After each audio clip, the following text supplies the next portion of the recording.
Hello, welcome or welcome back. Today we're going to do another Top 10 Tuesday tag. Hi, if you're new here, I'm Tally and we are going to go through 10 authors that I want to read that I haven't read from before. I will link down in the description where you can find the Top 10 Tuesday tags and the person that creates them. I will link in the description where you can find the Top 10 Tuesday tags and the person who needs to get all of the credit for this tag continuing. I didn't want to put in a load of books that I've recently spoken about. I've recently discussed books that are on my summer TBR, books with dragon in the title, etc. So I tried to avoid repeating any of those books. But these are 10 books on my physical shelves of authors I haven't read yet, and a lot of them are from the Broken Binding subscription box, starting with The Fervor by Alma Katsu. This is a horror thriller adjacent book, and it says, as World War II rages, Mako shares eerie childhood stories of yokai and malevolent demons with her daughter Aiko. These stories hold them together as they must confront the horror of being shipped to an internment camp in the Midwest. Never mind that Aiko is American and her father is in the US Army. They are Japanese. This has been on my TBR for a while. I have a couple of Alma Katsu books on my shelves actually. I've also got Fiend. But this is the one that I hear people talking about the most, so it's the one that I'm most excited to read. I really love that cover design on this one. Oh, and down here as well. Beautiful. I need to read this. I feel like I just have this feeling in my bones that Alma Katsu is going to have a writing style I'm going to really appreciate / adore. No idea why. I just feel it. I feel it in my bones. And next we have Jade City by Fonda Lee. This is the start of a trilogy. I have the collection. You can't see them, they're up there. I've got the full collection from Broken Binding. So this is an epic saga of magic and kung fu as 4 siblings battle rival clans for honor and power in an Asian-inspired fantasy metropolis. That sounds very interesting. So this is an epic trilogy about family, honor, and those who live and die by the ancient laws of blood and jade. I have it on great authority that this will make me feel some emotional things. I'm nervous, but I really need to get to it. And isn't this a beautiful copy? I just feel like this is one of those fantasy trilogies that is like the baseline of what you should be reading. So yeah, I'm surprised I haven't read this yet. I have the paperback copy and everything, and now I have these beautiful Broken Binding editions, so no excuse. Another Broken Binding edition, we have The Bone Shard Daughter by Andrea Stewart. This looks so beautiful, and yeah, I'm kind of desperate to read this one as well. The Bone Shard Daughter is an unmissable fantasy debut, a captivating tale of magic, revolution, and mystery, where a young woman's sense of identity will make or break an empire. Who does not want to read about women breaking empires? Because I certainly do. And look at that. That is someone I want to root for. And again, a fantasy series that I see people talking about with such love. And I got FOMO for not reading these series, basically. And I have no excuse because I physically own them as well. The Adventures of Amina Al-Sarafi by Shannon Chakraborty. This is a pirate book. Oh wow, look at that. Can't remember which one this is. I bought it online. Is it the Illumicrate or... Oh, I think it's just... I don't think it is an Illumicrate or Fairy Loot. Well, it won't be Fairy Loot. It is Fairy Loot. I didn't think it'd be Fairy Loot because there was no purple to be seen. It's a Fairy Loot one. There we go. Yeah, I got this online. Anyway, this is a pirate book and I love pirate adventures, so I don't know why I haven't picked this up yet. A pirate of infamy and one of the most storied and scandalous captains to ever sail the seven seas, Amina al-Sarafi has survived backstabbing rogues, vengeful merchant princes, several husbands, and one actual demon to retire peacefully with her family to a life of piety, motherhood, and absolutely nothing that hints of the supernatural. But when she's offered a job no bandit could refuse, she jumps at a chance for one final adventure with her old crew. Um, I'm very much looking forward to reading about a kind of older woman on an adventure. A lot of, in particular, like the romantic books I read tend to focus around people either still teenagers or their early 20s, and I'm quite looking forward to reading about a mum on an adventure, probably closer to my age. Yeah, I'm really looking forward to this. The second one's out, right? I believe it's out. I don't know how many are going to be in this series. I'll have to see if the second one's out and I like this. I'll have to try and get the edition to match. And going out of the order I'd originally put these in, it makes sense to do Kings of the Wild by Nicholas Ames, because this has a similar premise, loosely, in that it's a group of like retired mercenaries. It's a group of retired mercenaries who one of their children gets kidnapped, so they have to kind of like get a band back together and go back out on a quest, even though they just wanted a quiet life. And that reminds me a little bit, obviously they're going out for different reasons, but yeah, this is a duology, and I have this on my art fantasy Reddit TBR, so I will be reading this 100% in this next year. I'm so excited. Look at these creatures. And I have an obsession with flying ships, which is probably why I have a spillover into liking pirates. But I saw this on the side, and that's made me so much more excited to read this. I've only heard good things again, and I'm really looking forward to finally picking this up. And this is another Broken Bind in addition. Then we have in a sci-fi. Now let's go to something sci-fi. We have All That We See or Seem by Ken Liu.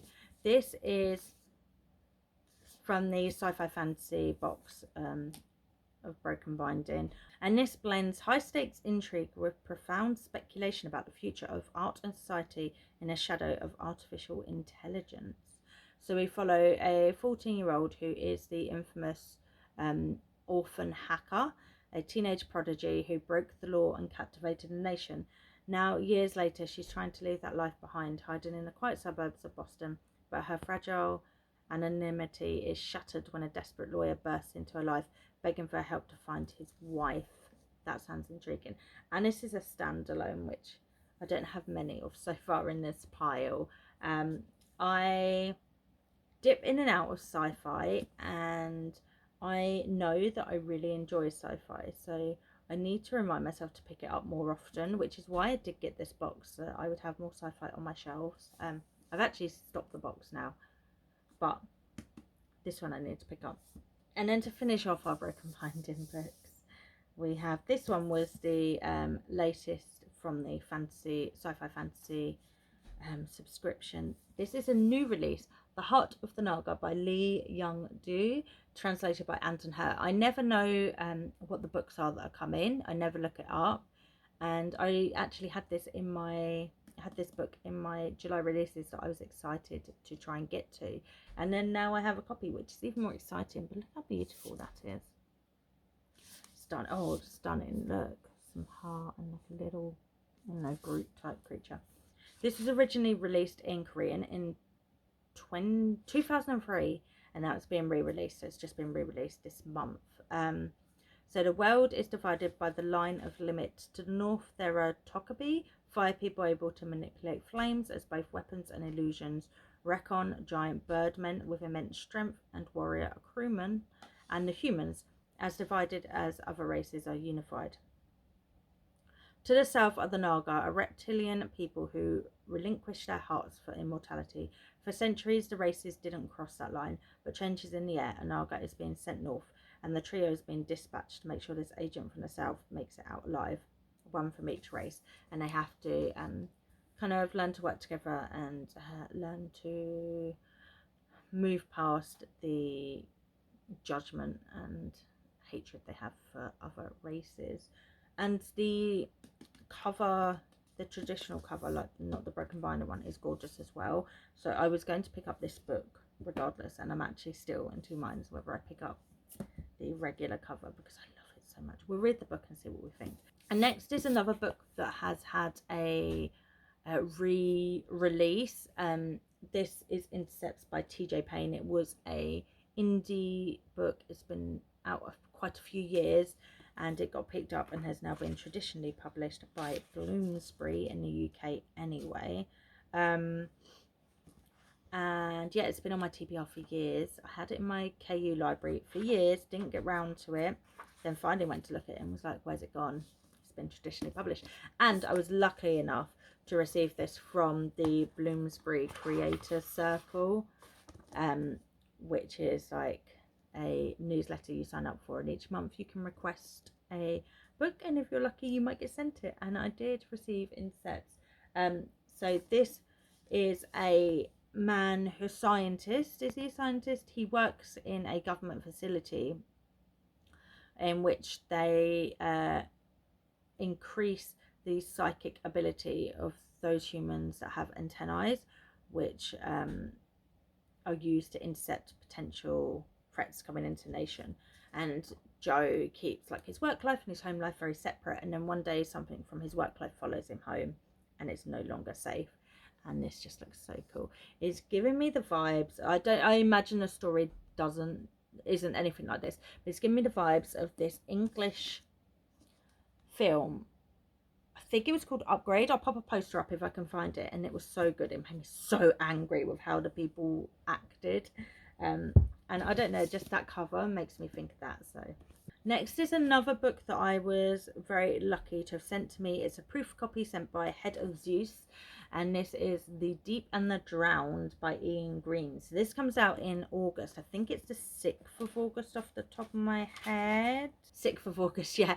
And the cover is what grabbed my attention when I initially received the email, and I was like, yes, I need to know more about that. This is the start of a new fantasy trilogy, and it has horrifying sea monsters, ancient gods, turbulent seas. I don't know, it's ships, it's creatures of the deep. I have a absolute phobia of deep water and the creatures in deep water, so this, even though it's a fantasy, this is going to be slightly horror for me. And then finally, a very chunky book that I've been meaning to read, but I keep getting nervous by the length of it, and that's Fairy-Dale by Veronica Lancet. This is a romantasy that I've heard a lot of people talking about, and I think it's a standalone, which is quite exciting for a romantasy. They tend to be more than one book. I just love how it looks. It's gothic, which is something I really love, and I love in my romantasies. So this is set in 1955, when an orphaned English teacher from Boston receives a letter that her biological father passed away, and she is surprised to find herself included in his will. The only condition, she must travel to Fairy-Dale to attend his funeral. And there's some ancient evil threatening the town and stuff. I don't know, I just feel like I'm gonna love this. The cover of it makes me think of like anathema, phantasma kind of vibes, and they were gothic romantic I adored. So I'm very excited to get to this. As I said, I keep getting put off by this. I shouldn't do. I'm a reader. I should not get put off by larger books. I don't know why I do. I think it's because there's a lot of larger books I've started and they're still sitting on the currently reading pile, sometimes after a year or so. So yeah. But yeah, so they are some of the 10 authors I've not read yet but I wish to read, and they're all physical books. I'm trying to read down my TBR, my physical TBR, so that I can, any I don't like, I can clear out. They could go to someone who will like them, and I'll have space to fill with other books. So yes, that is 10 authors I want to read soon. Any of these on your list, let me know any authors that you desperately want to pick up that you've not read yet. Whilst you're down there, drop a like, consider subscribing. If you don't have any authors you want to talk about, just drop some sort of pirate emoji, a ship, a flag, whatever. Thank you for joining me today, and I'll see you soon for another video. Bye friends.